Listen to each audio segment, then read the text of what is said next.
When looking for land for development, and if you've watched any of my other videos, you'll see that I heavily promote the idea of finding off-market land rather than on-market land, simply because on-market land tends to be too expensive, overpriced, too much competition, whereas off-market land, you tend to be the only one actually looking at it. You can negotiate the real price of what it's valued at, which you don't have that ability to do when you find on-market land. But this means that you need to generally understand the planning process, because it's very likely that this does not have planning permission in place. And so therefore, that puts a lot of people off, but actually the way that we teach it and teach our students, it's actually a much safer route, and it has many, many benefits. One being that you actually don't need to pay for the land until you actually start to build it out. So you can buy the land on the Friday, having held exclusive rights to it for maybe even 2 or 3 years before you actually have to pay the money for it, and then you could start the build on the Monday. So if you'd like to understand that process, then I suggest you grab a copy of my book, You a Property Developer. I'm currently offering this for free. All I ask is that you contribute to the postage and packaging. So simply go to the website by the same name, You a Property Developer, and pick up a copy of the book. So in this video, what I want to do is I want to talk about 5 areas to give you an understanding of the planning process within the UK. So the first document that comes into place is the National Planning Policy Framework. And what this is the large overview. Now, incidentally, housing is a devolved power. So each of the 4 nations of the UK prepare a document, which is this National Planning Policy Framework. And this is basically looking at the overall needs for the different countries of the UK in terms of their housing needs over a 5-year period. And so it outlines what is needed. And so what it's down to in each individual local authorities is to interpret how that affects their area. This brings us to the second area which I'd like to discuss, which is local plans. So local plans are prepared by local authorities, and it's their interpretation of looking at the National Planning Policy Framework of how they're going to implement that for their area of responsibility. And so what the local plan will do is that they will say, we need to achieve so many houses. Let's say we need to produce 3,000 houses over the next 5 years. They then say, okay, where are we going to put those houses? Because the likelihood is that there's not some gaping hole to put suddenly 3,000 houses. And also within their area, they're not going to be all in the same, they're not going to be needed in the same area. So they will assess the demand in each of those areas and say, okay, we could use this piece of ground here to put, say, 50 houses here, and we can put 200 houses here. So they'll look at generally the whole area of their area of responsibility, and they will produce a local plan, which will then allow them to meet those targets. Now, what they do this in consultation with all the different interested parties. So they will involve people like the schools, education authorities, infrastructure authorities like the water authorities, because they will have to adapt their infrastructure. Developers, so developers can actually put in where they would like to see development, and of course if that then ties in with the view of the local authority for housing in that area, then they're likely to adopt that. So they're really looking, they're not actually making all this up themselves, they're really bringing in a broad section of people to help them produce this local plan. That is then published, and then once that's published, they then start to work on the next local plan. Theoretically, of course, if you watched last week's video, you would have seen the fact is that they are so out of date with these local plans that they haven't been keeping up with them. So, but there is a push from the current government to actually update these and have up-to-date local plans. So we'll see how that transitions out. The third, and probably the one that you're most familiar with, is planning applications and submitting a planning application. There are broadly 2 types of planning applications. There's actually, I think, about 25 different types of applications that you can put in, but broadly there are 2 that you are going to be interested in as a developer. One is referred to as outline, and that simply says, I want to build so many houses on this piece of ground. So If it was a single build plot, I want to build a house on this particular plot.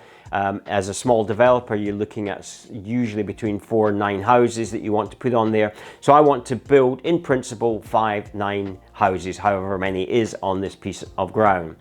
And they will look at that, they will ask for all sorts of information, and I won't cover that because that's not really the object of this video, but they will ask for all sorts of information, and they will make a decision, yes or no, essentially. So they'll either grant it or not. It is very much a subjective proposition. So the second area is then full planning, or as a result of your outline planning, they will do something that is saying, yes, we give you permission, but you need to satisfy these different measures. These are called reserve matters.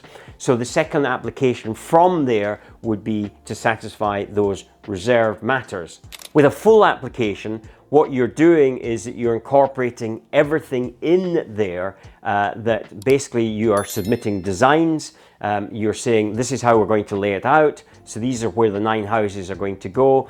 Here's what they're all going to look like. Here's the landscaping. In other words, you completely lay out all the details, the blueprint of how the development is going to look at. This obviously gives them a much clearer idea of what the development is going to look like. It certainly helps them in the process of assessing whether they want to pass this or not. The drawback is, of course, it's much more expensive to do that. However, in situations where the planning may be more difficult to achieve, it's sometimes the better route to go down. It also means that you're just making one application. So those essentially are the areas that you're going to be concerned at as a developer in terms of making planning applications. Fourth area is development control. Obviously, the local plan has said where they want houses. That's not to say that you can't get planning permission for something that's not in the local plan. But what they're going to want to do is they want to be able to control that process and not have you just building anywhere. And that was part of the introduction of the 1947 Planning Act. Up to that time, it was pretty much easy that you could almost put anything anywhere. There were some exceptions there, but this is the start of the process that we now have that we live with today, allowing them to dictate in terms of style and in terms of location of new houses.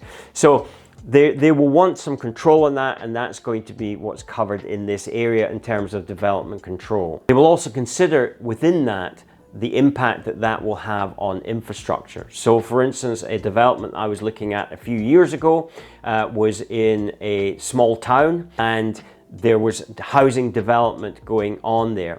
Any development that was being carried out in that area was going to have to pay for a change to some infrastructure. So what they were actually doing was that they were wanting to put in a new infrastructure interchange coming into the area, because the area had expanded, and the current coming off the dual carriageway that bypassed, that had been put in some years before, that bypassed this town, because it used to be that all the traffic went through the town.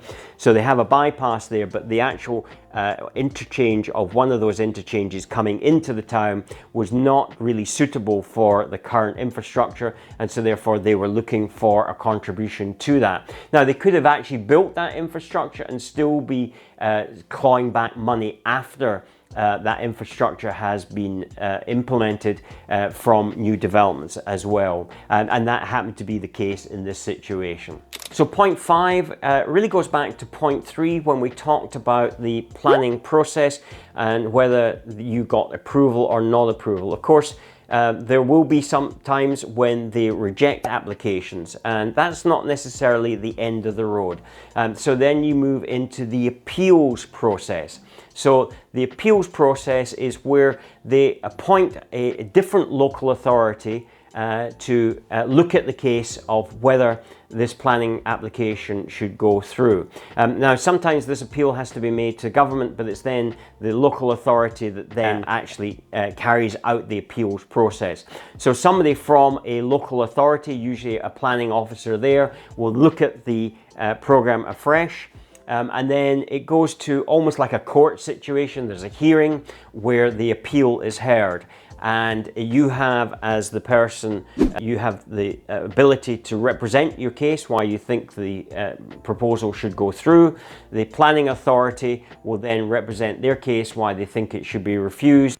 And then of course you've got a third party, which is semi-independent of the process, and a judgment will be made from listening to those arguments, and that's when you find that things are granted on the right of appeal. So it's not the end of the process. The other thing is that if you look at previous applications, what you can often do is take that previous application, and let's say there was 3 areas where they rejected it. If you can now satisfy that, then you could resubmit that application without going through the appeals process, and providing you can satisfactorily meet those objections, then they can't uncover new objections. It's solely based, it was refused on those, say, 3 items. If you can then satisfy those 3 items, now you will to get it through the planning process and you will get approval. So that's a very brief overview of the planning system. Hope you've found that useful. Do get a copy of the book, You a Property Developer, where I talk about this a bit more. And if you're new to the channel, please subscribe. We're really on a push to try and get the subscriber base up. Currently only about 15% of people who watch our videos subscribe, which is really quite poor, to be honest. So we'd like to see us moving up towards the 50%, which is more the average of other successful channels. And so if you like the content, and there's plenty of content here, there's well over 200 videos now, there's plenty for you to consume, and also by subscribing it means that you're notified and you don't miss future videos. Anyway, take care, thank you for watching, and please give us a like and share. Take care, bye-bye.